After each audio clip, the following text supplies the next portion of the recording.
What does menopause mean for me?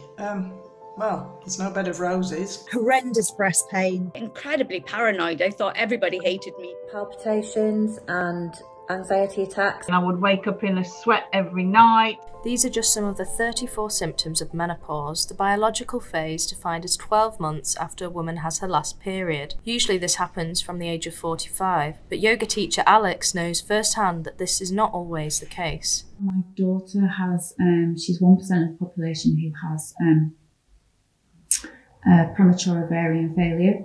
So she is going through like the menopause, but at 17, well, from being a teenager through puberty. So she's needed to be supported by HRT to be able to go through puberty. Only 1 in 10,000 people under the age of 20 have premature ovarian insufficiency, where the ovaries stop producing eggs and hormone replacement therapy such as estrogen patches is needed for the body to function properly. If she was to stop taking this estrogen, then what would happen? So she'd essentially become an old woman in a young person's body. Oh my God. So yeah, it would impair and hinder her life. But national shortages of HRT such as Estrogel are making it difficult to access prescriptions. I think there's about 4 or 5 patients today that I've had to ask them to try another pharmacy. Do you know why it is? Do you know when you'll next have them in stock?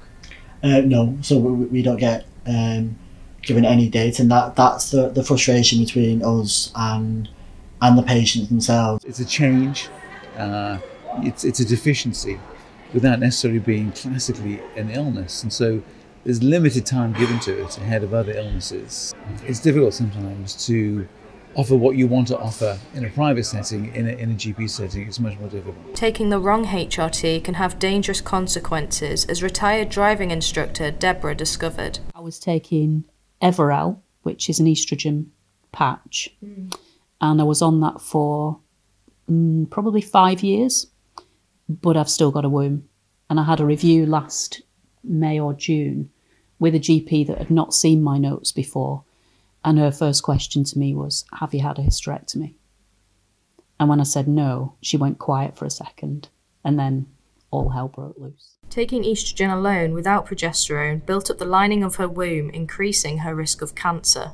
They've checked for cancer, and I've had several painful operations. Many people drive to work, but this was Deborah's career and one which she enjoyed for nearly 30 years. Now she has been driven to retirement. Being there when people progress and get the driving licence is something else. That's really special. Alex believes yoga can provide a more holistic form of treatment. It can help reduce insomnia, fatigue, depleted energy. It can, depending on what we do, it can help with releasing anger. It's clear that menopause affects people very differently, and this is only the start of a complex conversation.